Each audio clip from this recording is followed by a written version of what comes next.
निंदा से घबराकर अपने लक्ष्य को कभी नहीं छोड़ना चाहिए। निंदा से घबराकर अपने लक्ष्य को कभी नहीं छोड़ना चाहिए। क्यों? क्योंकि लक्ष्य मिलने के बाद निंदा करने वालों की राय बदल जाती है। तो हेलो दोस्तों, कैसे हैं आप लोग? उम्मीद करता हूं कि आप लोग बहुत ही बढ़िया होंगे और अपने पढ़ाई को बहुत ही अच्छे से कर रहे होंगे। तो जैसा कि हमारा मोनोफेजिक लिक्विड का टॉपिक जो है स्टार्ट हुआ है, एक वीडियो मैंने डाल रखा है। आई बटन पे आप लोगों को लिंक मिल जाएगी, जिसमें कि मैंने इंटरनल मोनोफेजिक लिक्विड के बारे में जो है डोजेज फॉर्म के बारे में हमने डिस्कस किया था। आज जो है हम लोग जो है डिस्कस करेंगे ओरल एंड टॉपिकल। ठीक है, oral and topical monophasic liquid doses form. तो आइए देखते हैं। तो दोस्तों, जैसा कि मैंने यहाँ पे लिखा है मोनोफेजिक लिक्विड डोजेज फॉर्म, तो इसमें जो है मैंने इसके प्रीवियस वीडियो में जो है इंटरनल में मैंने चर्चा किया था कि इंटरनली हम क्या क्या इस्तेमाल करते हैं। जैसे कि सिरप था, सॉल्यूशन था, मिक्सचर्स थे। ठीक है, तो वो सारे चीजें जो थी हमारी क्या थी, हम इंटरनली लिंटस को जो है हम इंटरनली यूज के लिए करते थे। लिंटस को जो है हम सीप करके लेते हैं, वो गले में कभी कभी खराश वगैरह हो जाता है या कफ को रिलीफ करने के लिए जो है हम लिंटस का इस्तेमाल करते थे, तो वो इंटरनली करते थे। लेकिन कुछ जो है हम doses form, liquid doses form, जैसे कि आप लोगों ने माउथ वॉश काफी यूज किया होगा। ठीक है, तो वो माउथ वॉश हो गया, या कुछ हमारे जो है गार्गल्स आते हैं। ठीक है, जो कि हमारे क्या करते हैं, थ्रोट, ठीक है, फेरेंजियल एंड ओरल पेन, मतलब माउथ में कोई पेन हो गया, ठीक है, या हमारे फेरेंजियल मतलब फेरिंग्स लेरिंग्स वाला जो पार्ट है वहां पे कोई प्रॉब्लम हो गया, तो उसको रिलीफ करने के लिए हम वहीं तक इस्तेमाल करते हैं, ना कि उसको हम इनटेक करते हैं। ठीक है, यानी कि ये हमारा जो है टॉपिकली, इसको हम बोलेंगे topically oral liquid doses form. ठीक है, तो आइए देखते हैं कि क्या क्या होते हैं ओरल टॉपिकली। यहाँ पे हम लिख भी दे रहे हैं ओरल टॉपिकल, ओरल टॉपिकल, ठीक है, मोनोफेजिक लिक्विड डोजेज फॉर्म। तो इसके अंदर जो है हमें स्टडी करना है माउथ वॉश, ठीक है, उसके बाद से गार्गल्स क्या होते हैं, फिर जो है थ्रोट पेंट्स क्या होते हैं। ठीक है, तो माउथ वॉश का जो है हम इस्तेमाल जो है माउथ में, जैसे कि माउथ लिखा है तो माउथ के अंदर करेंगे। किसके रिलीफ के लिए करेंगे, तो हमारे जैसे कि प्लग हो जाते हैं, दांत के अंदर जो है प्लग बन जाते हैं। ठीक है, किसी किसी को जिंजिवाइटिस हो जाता है, देखे होंगे। ठीक है, आप लोग हमें बताएंगे कमेंट बॉक्स में कि जिंजिवाइटिस कौन से विटामिन की कमी की वजह से होता है या क्यों होता है। ठीक है, उसके बाद से डेंटल केरीज, बहुत लोगों के दांतों में जो है कीड़े लग जाते हैं। ठीक है, एंड स्टोमेटाइटिस यानी कि माउथ अल्सर, बहुत लोगों के माउथ में के इनर सरफेस जो होते हैं, ठीक है, तो वहां पे जो है छाले पड़ जाते हैं। ठीक है, कभी कभी जो है वो खाने पीने में दिक्कत होने लगता है, पेन होने लगता है। ठीक है, तो उन सब के जो है को रिलीव करने के लिए जो हम ओरल प्रिपरेशन यूज करते हैं उसे हम माउथ वॉश कहते हैं। ठीक है, सेम उसी प्रकार से गार्गल होते हैं और थ्रोट पेंट होते हैं। थ्रोट पेंट गार्गल्स में क्या होता है कि हमारा थ्रोट और फेरेंजियल और ओरल पेन के लिए यूज किया जाता है। ठीक है, और इनके अंदर जो है एंटीबायोटिक, एंटीसेप्टिक्स भी इस्तेमाल करते हैं इनके मैन्युफैक्चरिंग में। ठीक है, थ्रोट पेंट्स क्या होते हैं, म्यूकस होते हैं। ठीक है, म्यूको एडहेसिव होते हैं, विस्कस होते हैं, और इनका इस्तेमाल जो है माउथ और थ्रोट में इन्फेक्शन में किया जाता है। ठीक है, तो उम्मीद करता हूं कि आप लोग समझ पा रहे होंगे। उसके बाद हम चलते हैं कि इनका हम जो है मैन्युफैक्चरिंग, जैसा कि आप लोगों को पता है कि हम फार्मास्यूटिक्स पढ़ रहे हैं, फार्मास्यूटिक्स में भी ये सब इंडस्ट्री वाले जो है इंडस्ट्रियल हैं, इंडस्ट्री में ही बनाए जाते हैं, हम अपने घर पे तो बना नहीं पाते हैं।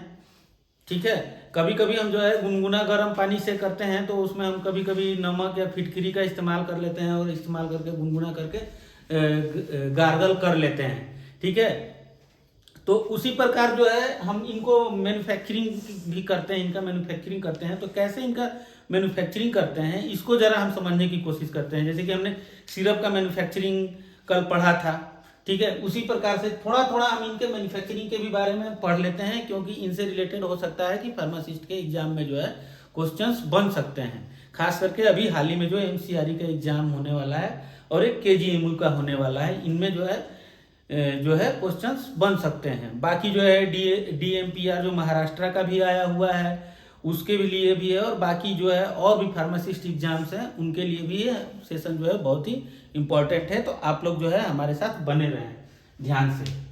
देखिए इनका प्रिपरेशन करने के लिए, जैसे कि हमने सिरप का प्रिपरेशन किया था तो हमने क्या किया था, उसमें भी हमने मैन्युफैक्चरिंग टैंक लिया था। मैन्युफैक्चरिंग टैंक में जो है हमने क्या किया था कि API को, ठीक है, एक्सीपिएंट को, ठीक है, प्रिजर्वेटिव को, कलर को, फ्लेवर को, और प्लस इनके साथ जो है हमने वाटर को, ठीक है, लेकर के मिक्स किया था। देन इसके अंदर जो है हमने शुगर को का जो सिरप बनाया था, प्रिपरेशन किया था इन्वर्जन करके, उसको ले जाकर के हम इसके अंदर क्या कर देते हैं, मिक्सिंग कर देते हैं। ठीक है, तो इस प्रकार से जो है हमारा वो प्रिपेयर हो जाता था दवा, जो भी हमारा मेडिकामेंट है या जो भी हम कह लें डोजेज फार्म है। ठीक है, सेम उसी तरह से हमारे इन तीनों में जो है कॉमन है। यहाँ पे जैसे कि हमने लिखा है वाटर, तो वाटर का इस्तेमाल हम तीनों में करेंगे। ठीक है, और एल्कोहल, इनमें एल्कोहल का भी इस्तेमाल इन तीनों में करेंगे। ठीक है, बस थोड़ा थोड़ा सा डिफरेंस जो है इनके यूज में लेकर के है। जैसे कि देखिए यहाँ तो ओरल हाइजेनिक, और ये क्या दिया है, treating infection, providing relief from sore throat, gargle का हो गया। ठीक है, अब देखते हैं जैसे कि अब क्या करते हैं कि क्या क्या डालते हैं। तो हमने बताया था glycerin, propylene glycol, surfactant. Surfactant में का एग्जांपल आप लोग बताएंगे कि क्या होता है। फिर इसके अंदर स्वीटनर एज ए सुक्रोज या सेक्रीन का इस्तेमाल हम करते हैं। फिर प्रिजर्वेटिव क्या होते हैं आप लोगों को हमने बता रखा है, इसका इस्तेमाल किया जाता है। फिर कलर का, देन फ्लेवर का।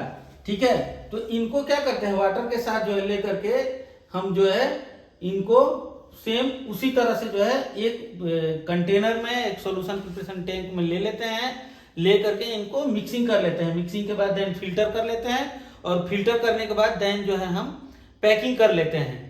ठीक है, इन तीनों का सेम ही प्रोसेस है। इसमें भी क्या होता है, इसमें ग्लिसरीन होगा, एल्कोहल होगा, फ्लेवर होगा। ठीक है, इसके अंदर क्या हो जाएगा, HPMC या चिटोसन एज ए पॉलीमर हम कभी कभी म्यूको एडहेशन के लिए, म्यूकस के एडहेशन को बढ़ाने के लिए जो है हम, ठीक है, इस्तेमाल करते हैं। ठीक है, और गार्गल्स भी लगभग इनका भी प्रिपरेशन सेम माउथ वॉश की ही तरह होता है। ठीक है, अब जो है जैसे कि एज ए एपीआई हम इनमें कुछ इस्तेमाल करते हैं। जैसे कि हमने लिखा है यहाँ पे एंटी माइक्रोबियल एजेंट। ठीक है, एंटी माइक्रोबियल एजेंट या एंटीसेप्टिक की हमने बात किया था। ठीक है, उन्हीं से ना हमको सुरक्षा मिलेगा। हमारे माउथ में जो भी इन्फेक्शन हुआ होगा, थ्रोट में जो भी सोर थ्रोट या जो भी इन्फेक्शन हुआ होगा, उन्हीं से तो उनका भी हम इस्तेमाल करते हैं। जैसे कि हमने एग्जांपल यहाँ दे रखा है सिटाइल पायरिडियम क्लोराइड। ठीक है, और एक सबसे ज्यादा क्वेश्चन पूछता है कि एंटी कैरिज एजेंट क्या होता है। ठीक है, ये काफी इंपॉर्टेंट क्वेश्चन है, आप लोगों के एग्जाम में आया हुआ है। ठीक है, एंटी कैरिज कंपाउंड, तो फ्लोराइड का नाम आप लोग याद रखेंगे। ठीक है, तो ये सारी चीजें जो है इनके अंदर जो है ड्यूरिंग मैन्युफैक्चरिंग जो है इनके अंदर मिला करके मिक्स किया जाता है। ठीक है, तो इस प्रकार से तो इनका मैन्युफैक्चरिंग हो गया। ठीक है, इसके बाद से जो है इनके अंदर जो है पैरामीटर क्या क्या चेक करते हैं। तो पैरामीटर के यदि हम बात करें तो इनके अंदर हम इनका पीएच देखते हैं। ठीक है, इनका विस्कोसिटी देखते हैं, इनकी स्टेबिलिटी देखते हैं। किसी किसी केस में एक वर्ड होता है सोल्यूबिलिटी। ठीक है, तो सोल्यूबिलिटी भी हम देखते हैं। ये सारे इनके हमारे पैरामीटर हैं। ठीक है, तो पीएच क्या होता है, विस्कोसिटी क्या होता है, स्टेबिलिटी क्या होता है। ठीक है, ये सारी चीजों के बारे में भी हम लोग डिस्कस करेंगे, टॉपिक वाइज डिस्कस करेंगे। वैसे ये केमिस्ट्री का पार्ट है कि पीएच क्या होता है। ठीक है, power of concentration of hydrogen ion. ठीक है, तो इस प्रकार से जो है हमें हम उम्मीद करते हैं कि हमारी जो है oral topical dosage form, monophasic liquid dosage form जो है कंप्लीट होते हैं। और हम यहीं पे अपने वीडियो को विराम देते हैं। मिलते हैं आप लोगों से नेक्स्ट वीडियो में नए टॉपिक के साथ। तब तक के लिए थैंक यू वेरी मच।